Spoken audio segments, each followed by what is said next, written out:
Hi guys, welcome back.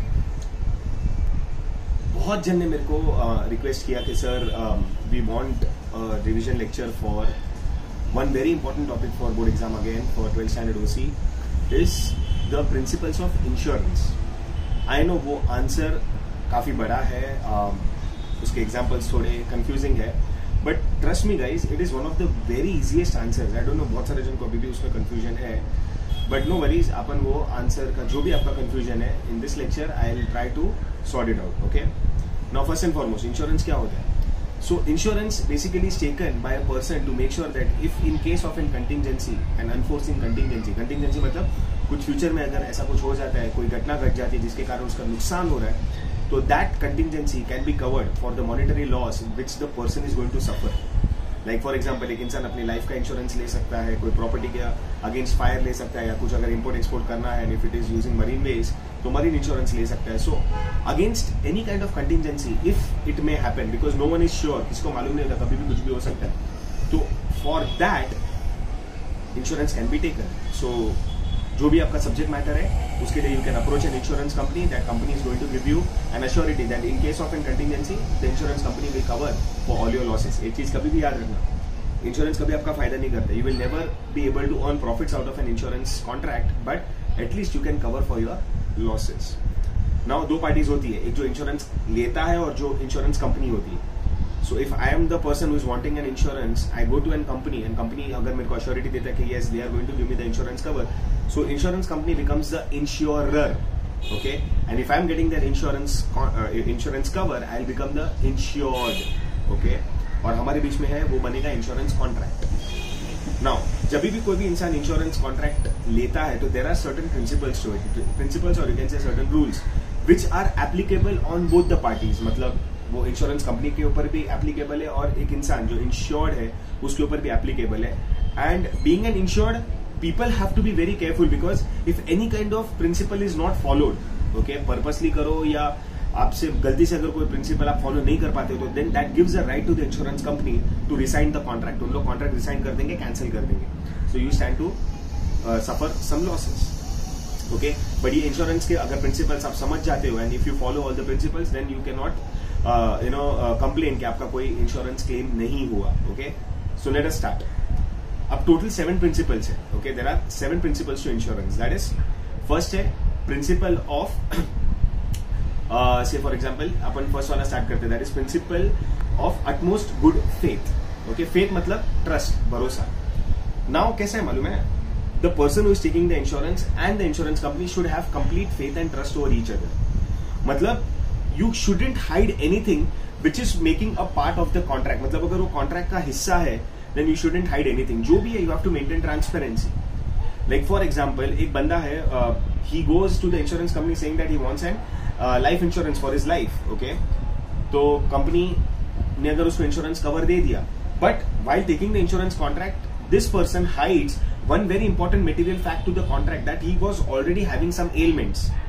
Say for example, उसको कुछ cardiac ailments था, heart related issues था, and he never says that, okay? And insurance company believing in that के वो person एकदम completely fine है, उसको एक इंश्योरेंस कॉन्ट्रैक्ट दे देता है, लाइफ इंश्योरेंस दे देता है, एंड फ्यूचर में ऐसा हुआ in a couple of years, 3-4 years, this person dies out of that same problem which he had, but he hid that particular problem with the company, और बाद में उसके घर वाले या उसके जो भी क्लेमेंट्स रहेंगे वो जाके क्लेम करने जाते हैं, and if then the insurance company comes to know that because of this reason the person died, मतलब उसको समझो हार्ट अटैक आ गया, एंड डिगिंग इन कंपनी को ये भी पता चलता है कि इसको ये heart related problem at the time of taking the insurance contract था, लेकिन जो इंश्योर्ड पर्सन था उसने ये बात कभी बताई नहीं इंश्योरेंस कंपनी को, तो now the insurance company has the right to resign the contract. उसके जो डिपेंडेंट्स होंगे, उसके जो फैमिली मेंबर्स होंगे, they will not get any money. Why?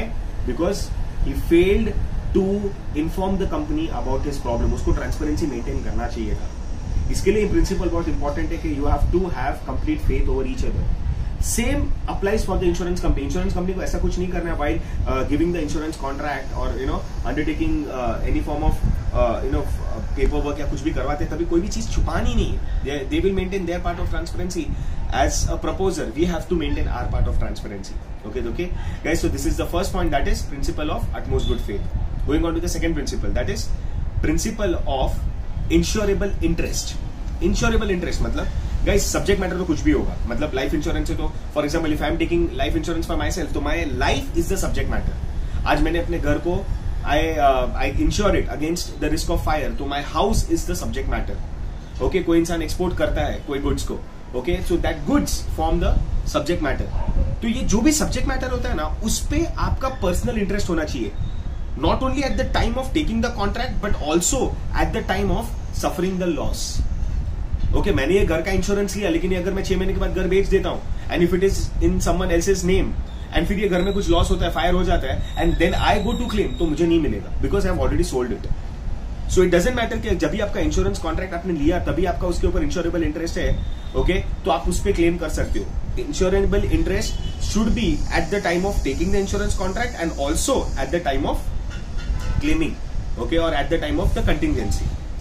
अच्छा, अभी आप बोलते हो सर इंश्योरेबल इंटरेस्ट मतलब, सो जैसे मैंने आपको बताया कि जो भी सब्जेक्ट मैटर होता है उसमें आपका पर्सनल इंटरेस्ट होना चाहिए. लाइक फॉर एग्जांपल अगर मेरी लाइफ है तो मैं मेरी लाइफ की इंश्योरेंस ले सकता हूं. ये मेरा घर है तो मैं मेरे घर का इंश्योरेंस ले सकता हूं. ये मेरे क्लासेस है तो I can take the insurance for my classes. So जो भी सब्जेक्ट मैटर होता है उसके ऊपर आपका पर्सनल इंटरेस्ट होना चाहिए. अगर कोई चीज में मेरा पर्सनल इंटरेस्ट नहीं है और मैं बोलता हूं कि no I like a particular thing और I like a particular person और मैं उसका इंश्योरेंस लेना चाहता हूं, तो I will not get the insurance contract.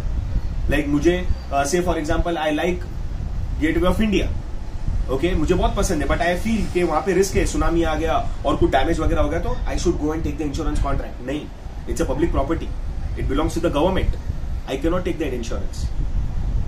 Okay, certain चीजों में भले आप खुद की बात करो और खुद की इंश्योरेंस नहीं होती है तो ठीक है, but you can still take insurance cover for certain other aspects. Like for example एक इंसान अपनी वाइफ का इंश्योरेंस ले सकता है. लेट मी रिमाइंड यू, अपनी वाइफ का, डोंट गेट एक्साइटेड, अपनी वाइफ का इंश्योरेंस ले सकता है. खुद के बच्चों का ले सकता है.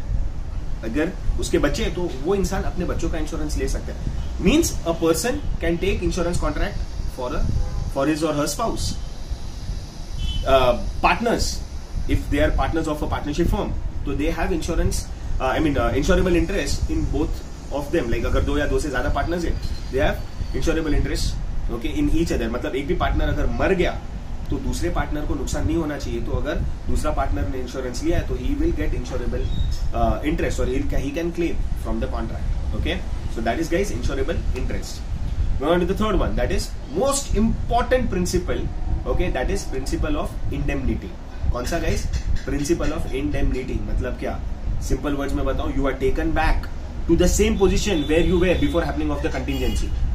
मतलब अभी सब ठीक है और मेरे पास इंश्योरेंस कवर है, ओके, और मैंने इंश्योरेंस ले लिया और suppose the very next moment कुछ लॉस होता है, ओके, तो insurance will make sure what, it will take me back to the same position where I was before the happening of the contingency.